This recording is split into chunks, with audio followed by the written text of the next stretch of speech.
What's up, everybody, and welcome back to Fireside Giants. I'm your host, Anthony Rivardo, and today, recapping OTAs once again, but instead of just recapping the practice, focusing in on a specific storyline that I found rather intriguing, and that storyline being the crucial changes that the New York Giants are making to their offensive line. And yes, of course, I'm talking about Evan Neal at guard. I'm talking about Josh Ezeudu getting one more opportunity at left tackle, and basically the domino effect of both of those decisions. What comes next for the New York Giants offensive line as a result of these potential major changes? That's going to be the topic of discussion primarily. But as you know, if you've been around the channel for a while, if you've tuned into the live streams, of course, the questions that you guys ask in the chat will be incorporated into the discussion. It's going to be about a 45-minute live stream today, not the full hour. I got to prep for my flight over to California and then Las Vegas later. Super excited. Going to be away for the weekend, but the content will not stop. Make sure that you do tune back into the channel because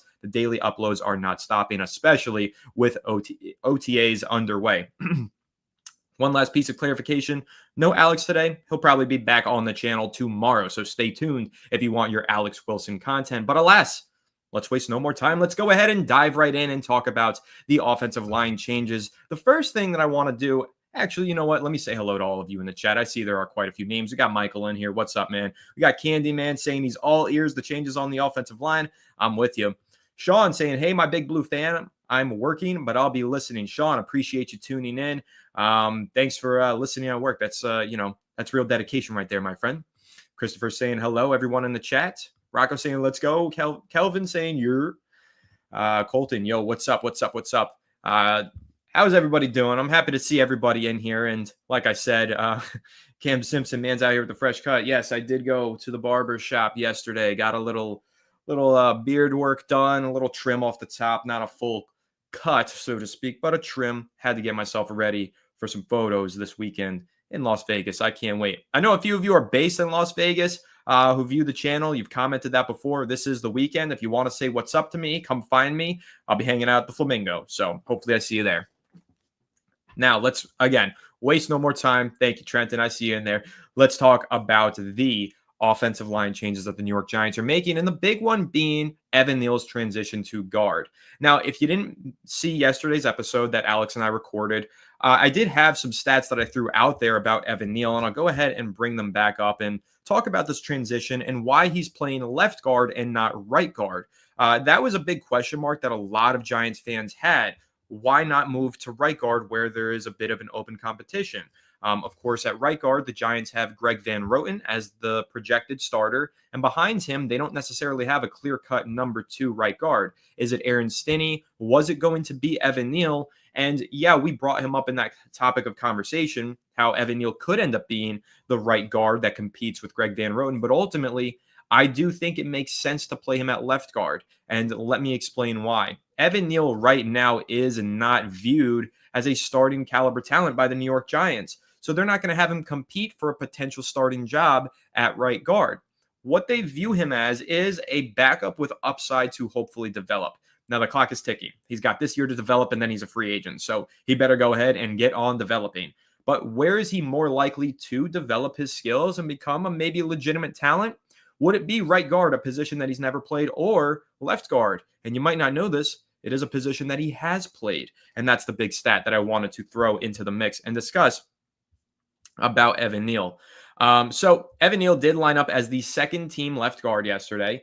John Runyon Jr. didn't practice, but he stepped in as the first team left guard. Of course, he was the starter last year. He will continue to be the starter this season. Evan Neal, a lot of people don't realize, because he was a tackle coming out of college and because he's only played right tackle for the Giants, he actually began his collegiate playing days as a left guard at Alabama. And to be honest, he was quite good over at left guard in Alabama. He started 13 games for them that season, over 700 snaps. And you know what? I am going to go ahead and pull up his PFF page and dive in a little bit deeper on his stats while he was playing left guard. So he started out at left guard, like I said, but then in his sophomore season, he moved to right tackle. That's why the Giants put him at right tackle. They thought, okay, he's played that in the past. Maybe he'll be comfortable doing that at the next level. But then he switched back over to the left side of the line and played left tackle for his final collegiate season. Then the Giants drafted him and moved him back to right tackle. Of those 3 seasons, 2 of them came on the left side. So the majority of the football that Neal had played entering the NFL was actually on the left side of the line. And clearly making that transition over to the right side, playing tackle no less, was a major point of difficulty for Evan Neal. So this move to put him at left guard gives me at least a little bit of optimism that maybe he can refine his footing and recapture what made him such a good prospect coming out of Alabama. Maybe there is still hope for Evan Neal. Maybe this move to left guard is all that he needs. So I'm going to go ahead and find those stats and pull them up. In the meantime, you all make sure that you're dropping your questions in the chat. And of course, I will go through them as we continue our discussion here. But there we go. Alabama, Evan Neal. Let's see what we've got. 2019. Again, he played 723 snaps at left guard. He let up only 1 sack and 12 pressures that season. His best season was probably his left tackle season. In his final season, he had over 1,000 snaps. But again, essentially, why I'm excited about this move for Evan Neal, again, he's recapturing something that he's familiar with, playing on the left side of the line, playing left guard where he started out. I think that right guard would have been relearning a new position all over again, or not relearning, but learning a new position all over again. Whereas moving to left guard, he's relearning the position. So I think he gets a little bit of a head start, maybe not much, but at least a little bit of a head start. And I think that's important. And then, taking a deeper dive into Evan Neal and his strengths and his weaknesses, a lot of his strengths are what you want from a guard. He's got a lot of functional power in his lower half. He's very thick and takes up a lot of space, and he's difficult to move in the run game. In fact, he's a good people mover in that regard. Now, what are his weaknesses? Slow feet. That's the biggest red flag for an offensive tackle. Maybe mistimes his punches, doesn't have the best pass protection technique. Again, one of the biggest flaws that you can carry in your game as an offensive tackle. You do need to be able to have quick feet, get in front of speed rushers if you want to succeed at the offensive tackle position in the NFL. And on top of that, I also think that football IQ has been a problem for him, recognizing and picking up stunts, passing them off when he needs to, all of those things. And those flaws are more noticeable when you're on an island at the right tackle position playing against speed rushers. So moving him back to the left side of the line, I think it gives him more comfortability since that's where he started out and played the majority of his collegiate career. But additionally, I think moving him inside to guard allows him to play to his strengths. We say this all the time about the New York Giants. Players leave the Giants and then they become better elsewhere. Why does that happen? How is our development this bad? It's moments like this where we play a player not to their strengths, but we put them into a position that we need an upgrade, and then they happen to play to their weaknesses, and then they do not develop, right? Think about all the players that's happened to exactly. We need to fill a hole, so we put a player in that hole, and maybe he's just not the right shape for that hole. That's what's been happening for Evan Neal. So now, moving forward, with him moving to guard, where his strengths can be maximized, on the left side of the line, that he's familiar with, I do have some hope that Evan Neal could become a better player this season. Now, that's not me saying he's going to live up to the number 7 overall hype. In fact, I don't think that's ever going to happen. But can he become a quality backup? Potentially. Could a quality backup then subsequently develop into a decent starter? Potentially. And so I think there is a path here for Evan Neal to turn his career around and become a starting level talent at the NFL level. We haven't seen him anywhere close to that yet, but let's keep in mind last season, Evan Neal played his best football so far. If you look at his stats, I'll go ahead and pull those up and read them off for you. In 2024, he was significantly better in every regard. Now, he still wasn't great, but we are talking about a jump from a 41.8 PFF grade as a rookie to 39.8 in his second season, all the way up to 61.2 last year. And that 61.2 was on 459 snaps. That is a career low snaps. It is a small sample size, but let's remind ourselves that's 459 total snaps compared to 460 the season prior. And again, 61.2 compared to 39.8 the season prior. So basically the same sample size of stats, but a monumental upgrade or increase in his PFF grade. And no, PFF grade is not everything. It's not the Bible by any means. But according to their metrics, he did improve quite a bit, especially when you're looking at the advanced stats. 17 pressures in those 459 snaps compared to 29 pressures the season prior. So his pressure surrender rate significantly dropped last year. Still not the best. 17 pressures is not a great metric for that low number of pass blocking snaps, which is 287. but he only let up 10 hurries, 5 hits, and 2 sacks, compared to last season on the same number of pass blocking snaps, 29 pressures, 22 hurries, 5 hits, and 2 sacks. So again, a significantly lower pressure rate last season. For all the faults of Evan Neal, he did start to get better last year. He did begin to develop. And I actually think that was rather noticeable, especially in that game against the Carolina Panthers. That game in Germany, of course, that the Giants embarrassingly lost. Evan Neal went out there and he was moving people in the running game. That was easily the best performance of his career. And I think throughout the final stretch of the season, he had several moments like that where he really was moving people as a run blocker. So I'm intrigued. I wouldn't say I'm excited to watch Evan Neal, but I am intrigued. He started to develop last year. Could that have been a major step, a positive step in the right direction? Possibly. But now this move over to guard, is that going to spark even more growth and development from him? Or are we going to be back to square one where he's relearning a new position and he's having those essentially rookie growing pains all over again? That's the big question. So I think that Evan Neal does have talent. He is athletic for his size. I mean, the guy is 6'7", 350 pounds, but you can find some really impressive videos of him doing box jumps. And hey, he was a combine performer. I think he did drills at the combine. Either way, pro day, we knew coming out that he was a physical specimen. We haven't seen that though. And I just think it's because he's been playing the wrong position. And I really do believe a move to guard is going to benefit Evan Neal quite tremendously in the short and long term. So let's see how it happens. Let's remain patient. This is only day one of OTAs, as we mentioned yesterday. And he didn't even take any live reps. He won't do that until July. There's no hitting. There's no contact. There's no pads. OTAs is very stripped down all the way to the underwear football. So we're not going to get much of a glimpse of Evan Neal at guard until we get to training camp at the end of July. But once we get there, I'm definitely keeping a close eye on him. If there's ever going to be an opportunity for this former top 10 pick to finally turn things around, it's going to be this season now that he's making this move to left guard. So that essentially explains the rationale behind him moving to left guard, and that explains the rationale of why he could finally turn a corner. I see people saying Evan Neal stinks. He's not a good player. I understand he really hasn't played well. He's looked awful, in fact. However, he did start to take a step forward last year. He had talent in college. Maybe this move can spark something. And again, when I say spark something, I'm not talking about reaching an all-pro potential that we thought he had when they drafted him in the top 10. I'm not talking about an all-pro here. I'm talking about a guy that you can actually have on the football field. Because last year, or at least 2 seasons ago, his rookie season, having him on the field was more detrimental than having him off the field, right? He was a complete liability. And also injuries play a part in this. He's been hurt a lot. Can he stay healthy this year?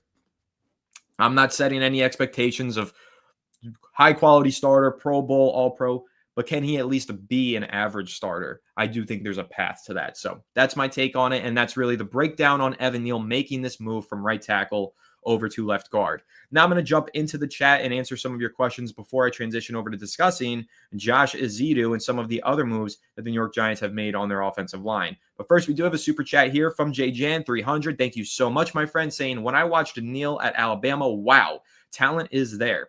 And that's absolutely true. Evan Neal at Alabama was a really good player. But a lot of what he did well was within the confines of a collegiate-style offense. And that really does make a difference, and probably more of a difference than the casual football fan realizes. When you've got a college offense that has completely different dropbacks, completely different timing on the throws, completely different, techniques in the running game and the pass protection, it's all different. Now, it's still football at the end of the day, and that's why you have elite prospects, Joe Alt, Rashawn Slater. Their game is able to translate to the next level just fine. Those guys are elite. But when you do have certain flaws in your game and you are going from a very collegiate style offense, sometimes you have those growing pains. And then playing in the New York media market, when you have those growing pains, sometimes it can be really hard to overcome those growing pains, and maybe it gets the better of you and you ultimately don't develop the way that you could or should have elsewhere. So I think all of that needs to be in consideration for Neal. Once again, not expecting him to become an all-pro or anything, but I am optimistic that this move over to guard can at least spark something from him, and maybe he does become a quality backup. Because the last couple of years, really, you wouldn't even want him as your backup. So maybe now he can become a backup for the Giants.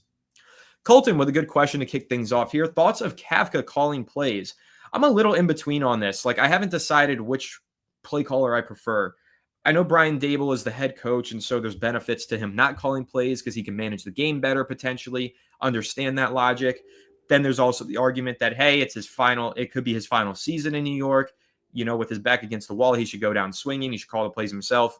Then again, the best offense that we've seen under Brian Dable happened to be when Kafka was calling the plays in 2022.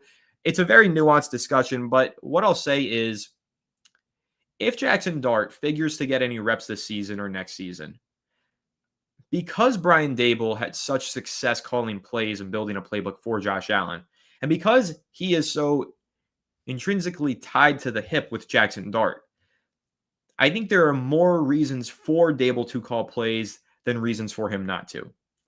But I'm really not going to be complaining either way. I think both Kafka and Dable have proven at different stages in their career that they're capable of calling plays. I think both of them have proven that they've got their flaws as well. So whichever one Dable picks, I just hope he makes the right decision. But ultimately, it's a wait and see game for me.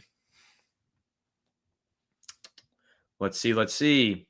Nixon 7. I really hope so, Calvin. Christian, having Andrew Thomas on the field for the entire season healthy would be the single most impactful thing that could happen to the New York Giants in 2025. And I mean that. Without Andrew Thomas on the field, the Giants' offense completely changes. Their ability to run the football diminishes. Their ability to drop back and pass almost becomes non-existent without Andrew Thomas on the field. So please, Andrew Thomas, stay healthy. I agree with you, Christian. If he could stay on the field this year, the New York Giants offense will tremendously benefit.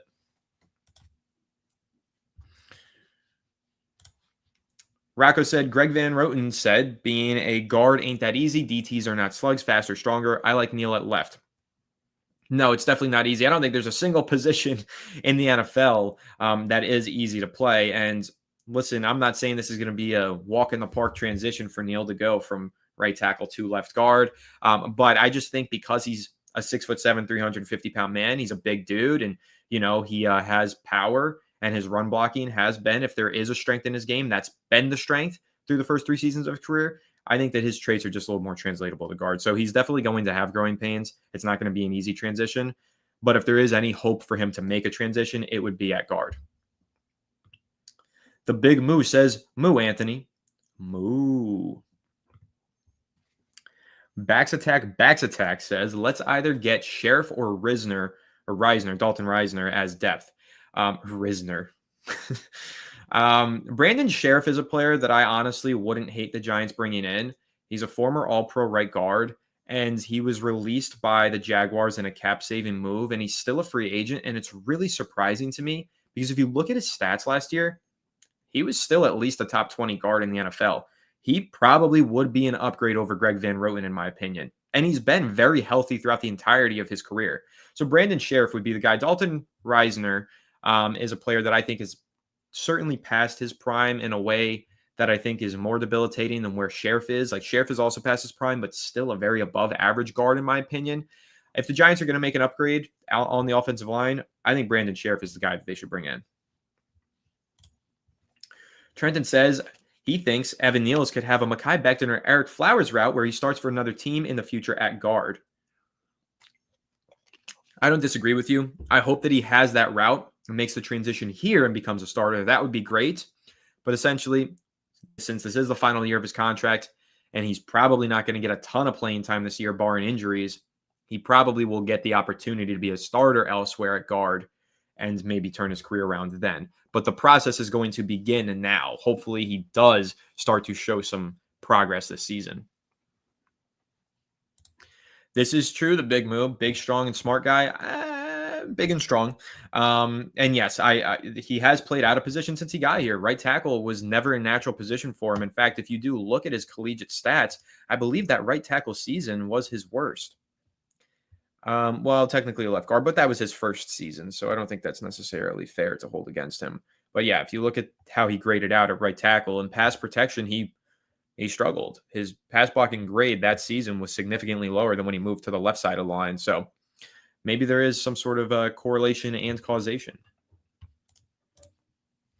Candyman, this is a great comment that will help transition over to The second topic of conversation, which is Josh Ezeudu, wasn't Ezeudu mostly a guard in college, 20 at guard and 8 at tackle? I feel like he would have been better at guard. That is going to be what we focus in on when we talk about Josh Ezeudu here. However, I do want to get through a couple more questions before we get over to the Josh Ezeudu discussion. But yes, you are right, and I am excited.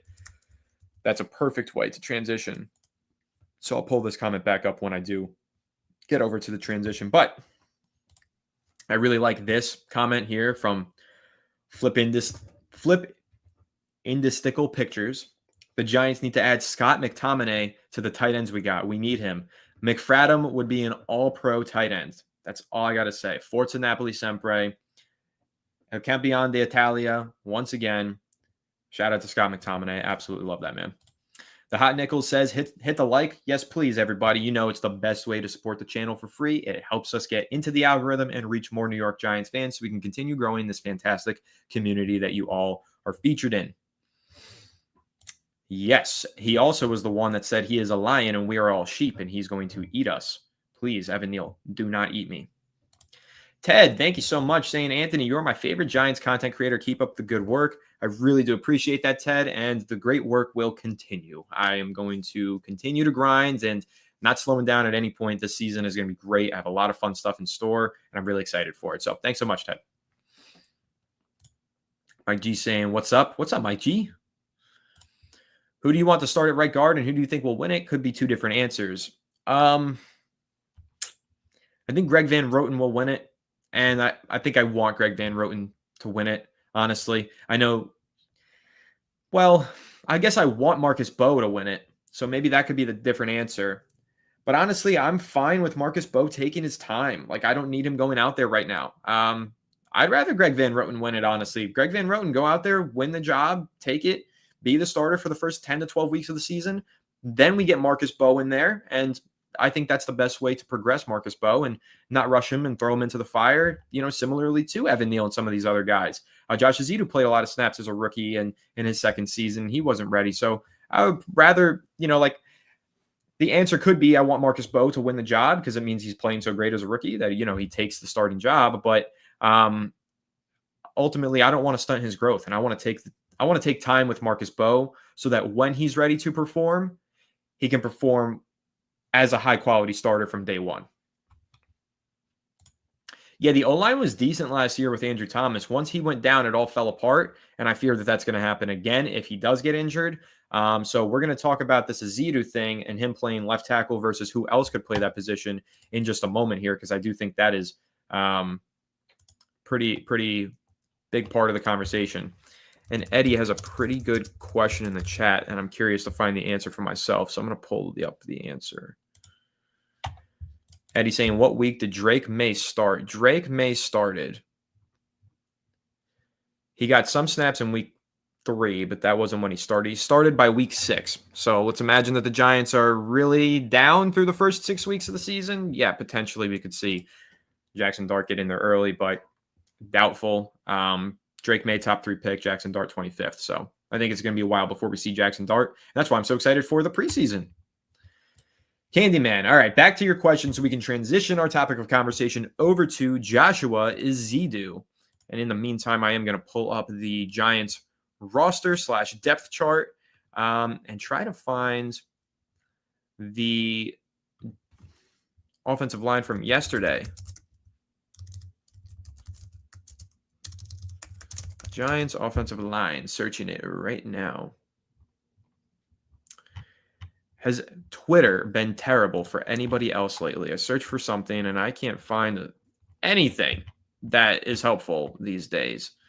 All right, we're gonna go ahead without it. All right, so let's talk Josh Ezeudu, because Candyman points out something that's crucial in this conversation. Josh Ezeudu was mostly a guard during his collegiate career. So if we go back to 2019, which was 2018 was his first season in college.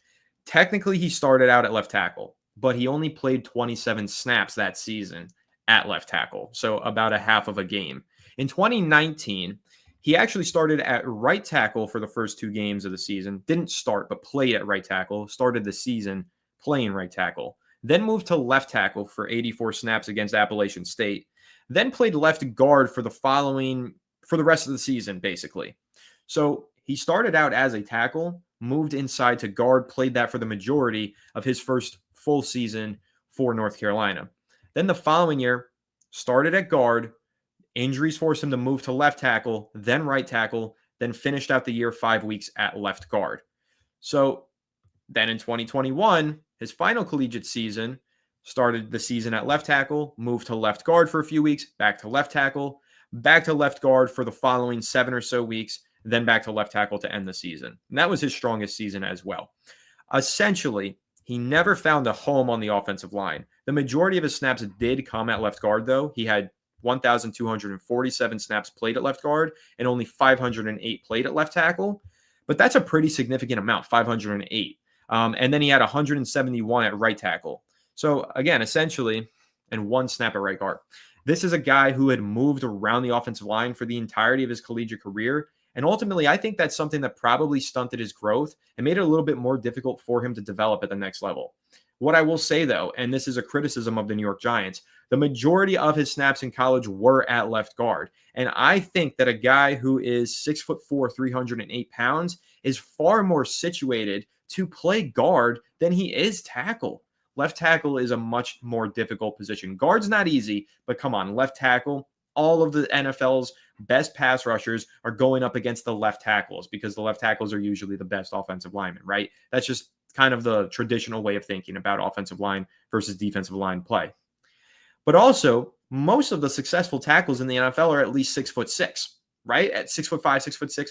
Josh Ezeudu, 6'4", 308 pounds, makes him arguably undersized at guard, no? Let alone undersized at left tackle. So this is something that's always frustrated the living S out of me for the New York Giants, and I've never understood. Why is Josh Ezeudu lining up at left tackle? He has minimal experience from college playing left tackle. Not minimal. I guess 500 snaps is a significant chunk. He has more experience playing guard than he does tackle, and his body, his athletic profile, and his frame are far more suited for the guard position than the tackle position. Every point of analysis that you can pull for this kid would indicate that he should be a guard and not a tackle. Yet, the New York Giants, now entering the 4th season of Josh Ezeudu's career, are still playing him at left tackle. And to be completely honest, it doesn't make sense to me. It feels like malpractice. It feels asinine. Why is this clear and obvious guard lining up at tackle where throughout his NFL career so far, has he had a single good game? I mean, seriously, he's been awful throughout the entirety of his career, especially when he's playing tackle. He played left guard as a rookie, and yes, he played poorly. Maybe that's why they made the transition to tackle. However, that was his rookie season. We figured, okay, now he's getting some reps. Maybe he can develop. You know, he didn't look good as a rookie, but hopefully in the second season, that could hopefully help him transition and become a better player in year 2, right? Maybe. However, they then moved him to tackle, and he has gotten worked nearly every single game since he's moved to tackle.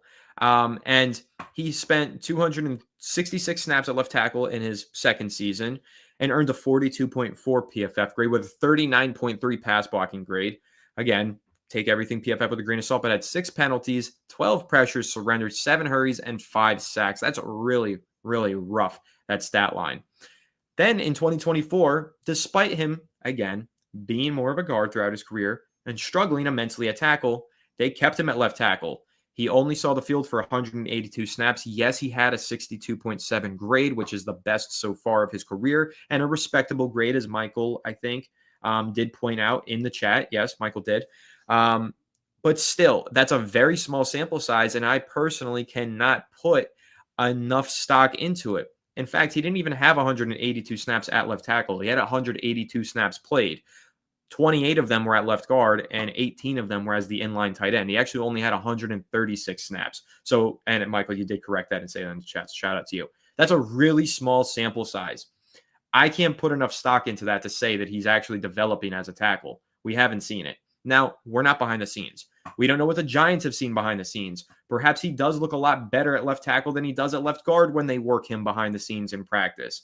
But to me, the proof is in the pudding. The evidence has been on the field. He is not situated to play left tackle at this level. Now, Adam does make a good counterpoint. He has long arms, so maybe that's what they're looking at. And wingspan is a big deal when you are talking, of course, about offensive line play. I'm going to go ahead and find out what his arm length is. And you know what? I'm actually going to pull up Joshua Ezeudu relative athletic score and see if we can get that pumping in here as well. So he graded out as an 8.36 overall guard in relative athletic score. 34-inch arms. That is right. Now, he graded out highly as a guard, but I wonder what that grade translates to as a tackle. And I believe, yes, position switcher. You can do this on this website, and this could be rather telling.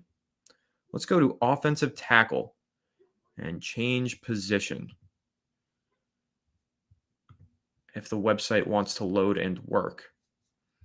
Yeah, so then his grade drops down to a 6.68, and his composite size grade drops all the way down to a poor. He gets a 1.57 in height. Let me share my screen so you guys can see what I'm looking at. Otherwise, this sounds like random numbers. I want you guys to follow along with me well for those who are watching on YouTube. So now that you move him over to tackle, his grade drops from an 8-something, a green grade. Let me go back here so you can see. This was when they drafted him at guard, 8.29, pretty solid. 34-inch arm length is good.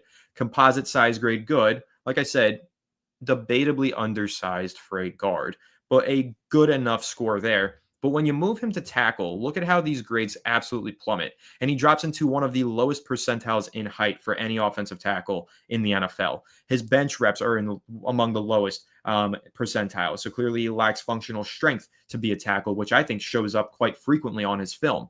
And of course, his weight at 308. 50th percentile is, I believe, what that is. And the 34-inch arms, sure, that's good. But I mean, maybe those are good arms at guard, long arms at guard, but to me, that sounds a little bit average for an offensive tackle. In fact, wasn't that the big debate with, what's his name? Will Campbell. Let me find Will Campbell arm length. He came in at 32.58, so 33 inches. So 33 inches is considered arguably too small for a tackle. So 34 inches does not mean to me that he has the requisite size to play tackle. It means that it's maybe bordering on good enough for tackle. But again, the picture that I'm trying to paint for you all, and I think that I am painting it quite well here, this man is not built like an offensive tackle. He is built like an offensive guard, and a somewhat small one at that.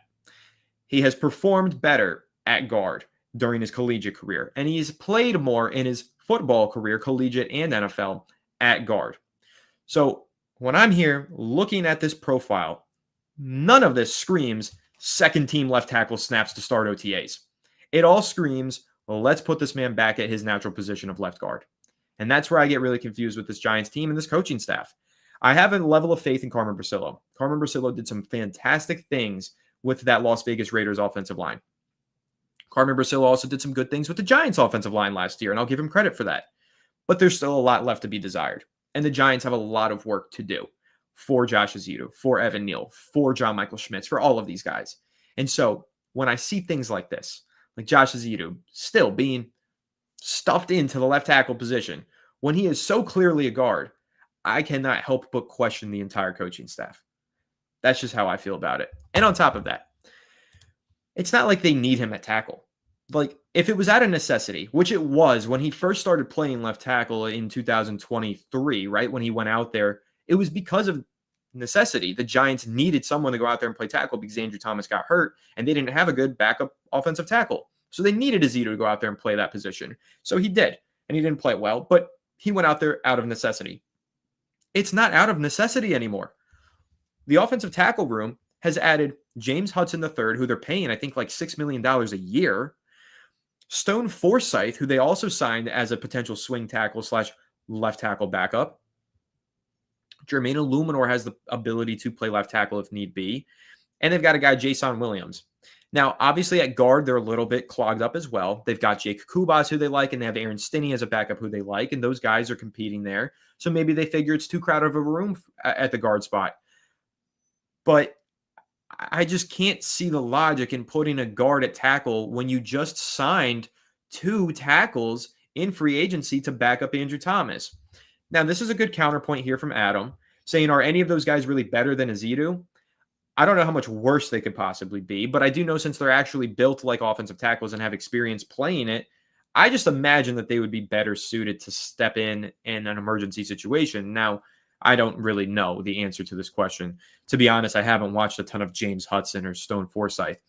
But what I'll say to it is, if the Giants felt like James Hudson III was good enough to hand $6 million a season to, they should feel like he's good enough to be the second string left tackle. And maybe that should allow them to move Josh Ezeudu back to guard where he belongs. That's how I feel about it. That's why I wanted to bring those guys up. Because ultimately, I do not feel as though Josh Ezeudu is situated to play guard. He's not built for it. He hasn't performed, or I'm sorry, tackle. He's not built for tackle. He hasn't played well at tackle. He's a guard to me. And they just spent money, millions. I mean, with Stone Forsythe included, isn't that about $8 million per season on backup left tackles? And those guys are not playing as the second string left tackle. Josh Ezeudu is. Someone's got to make it make sense for me, because to me, I think it's kind of crazy. This is an interesting take from Filta, and I'm curious to hear everybody else's thoughts. Darius Slayton did re-sign for $12 million per season. Would you have rather Darius Slayton as the WR2 for $12 million per season, or taking that $12 million and maybe the $6 million from James Hudson, because you're reinvesting into the offensive line, so call it about $15 million. Would you rather have had that invested in having a WR2 in Darius Slayton, or investing it into a starting guard? I think that's a pretty interesting question to pose.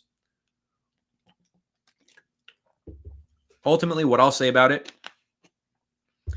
it was a weak wide receiver class in the draft this season.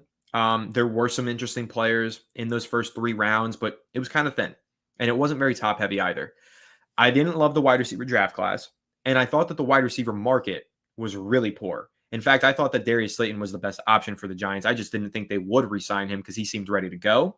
So that's why we didn't talk about him a ton as an option for the Giants leading into the offseason. However, I love that deal. $12 million per season is cheaper than Khalil Shakir. It's cheaper than what the Jags paid for Gabe Davis a season ago. And I think Slayton, for my money, is a better player than both of those guys. I really like the price tag of that contract at $12 million per season. And I really like Darius Slayton. And I think that if you let Darius Slayton walk, I don't know what your replacement would have been. Jalen Hyatt, clearly, after we learned yesterday, he had a fight with the coaching staff. You can't give him that starting job. Wan'Dale Robinson is a slot guy. And then you get deeper onto this depth chart. Who is your WR2?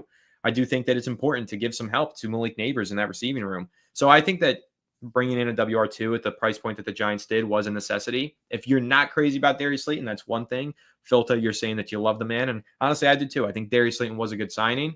But it is kind of interesting. Would you have rather sacrificed Slayton for guard, or, are you happy with the way that things went? I'm ultimately happy with the way things went. I think that the Giants can get by this season with Greg Van Roten as their starting guard and hopefully Marcus Bowe developing behind the scenes.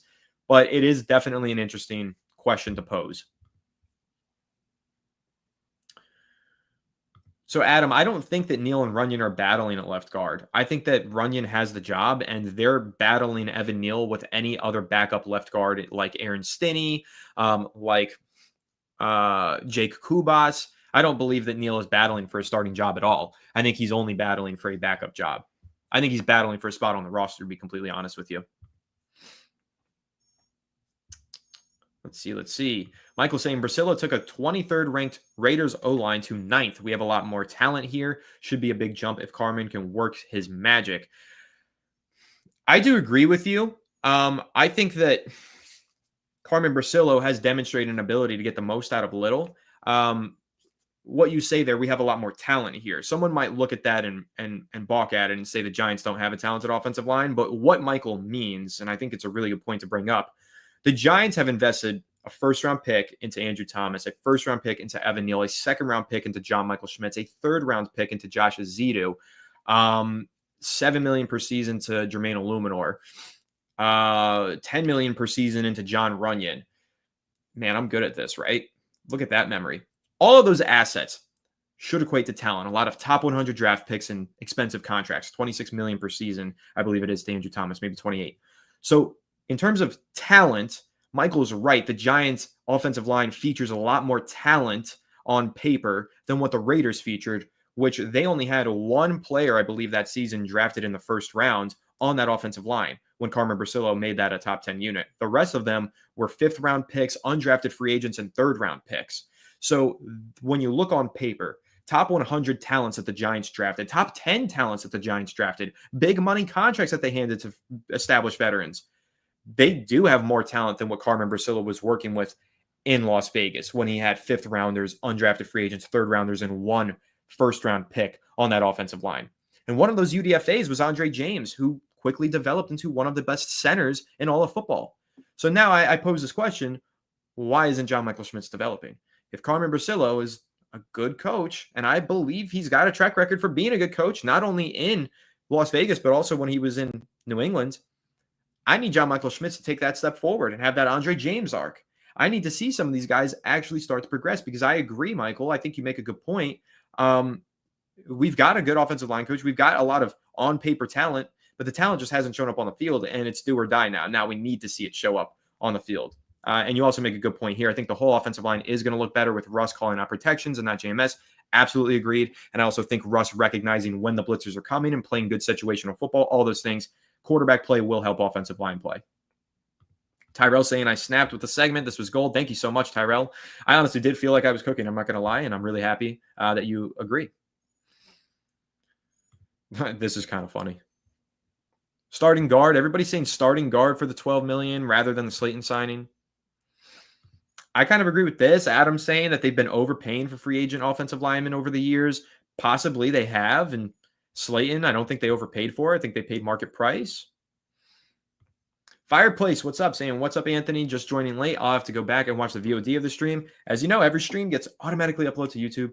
I absolutely love that YouTube has that feature. So, yes, you can definitely go back and check it out. It's been a really good conversation so far, mainly just talking about the offensive line, but it's been a good one. Also a good point. How did Runyon rank last year versus the rest of the league? According to PFF, he was the 58th out of 77 guards. He had a 56.1 PFF grade.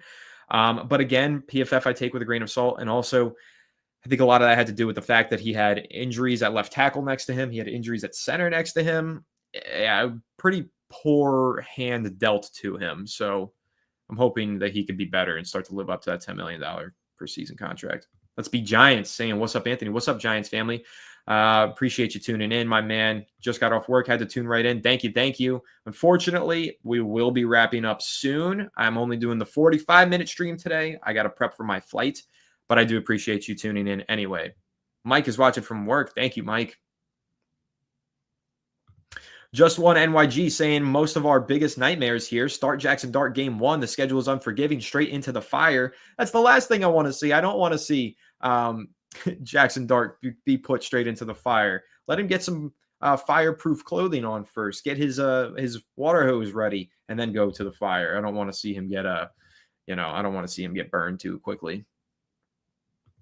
And Filta, the best thing that Evan Neal does is block the run. So hopefully he can go out there and do that. Joe Africano feels like our D-line will really test our O-line. Should hopefully get them prepared for other top D-line. Yeah, listen, the Giants face a lot of top defensive lines this season, but maybe none better than theirs, because theirs could be the best. So in practice and training camp and all of that, I definitely do agree. Iron sharpens iron, right? And so the Giants' defensive line working against the offensive line should make everybody better.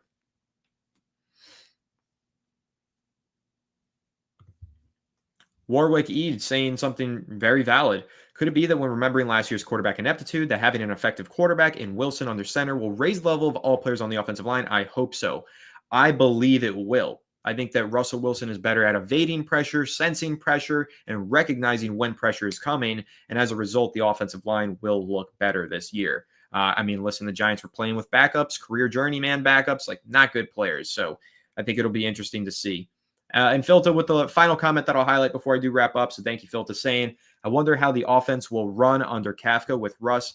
That's if Kafka calls the plays. So far through OTAs, it appears to be Kafka calling the plays. However, we'll see. They're not going to lock in that decision until after the preseason. But I am very curious to see what decision they wind up making. But it's going to be a fun one. I'm really excited for the summer. There's going to be a lot to discuss. There already is a lot now. It's only been 2 OTA practices, and we just spent 45 minutes talking about 2 Giants offensive linemen. So really fun stuff. And I do appreciate all of you tuned in. We hit a peak of over 350, which is pretty solid considering it's a Thursday afternoon in the middle of May. Pretty slow point for the NFL offseason. But hey, I know Giants fans, you are as dedicated as any, as loyal as any, and Fireside Giants viewers are the best Giants fans that there are. So I appreciate everybody who tuned in. Thank you so much. Michael, I do think Drew Phillips takes a big step. I don't know if he becomes the best nickel in football, but he definitely has the potential to be, and I'm really excited about him. Maybe we'll talk about him in our next episode. We shall see. But again, guys, thank you so much. Make sure to leave a like if you enjoyed. Subscribe to the channel if you're new. Ring the bell so you don't miss an episode, and comment your thoughts down below in the comment section. If you're listening on Apple or Spotify, make sure to leave us a 5-star review, and go ahead and follow us on all of our social media channels at Fireside Giants. Without further ado, I'll catch you on the next one. Have a good one, and let's go Giants.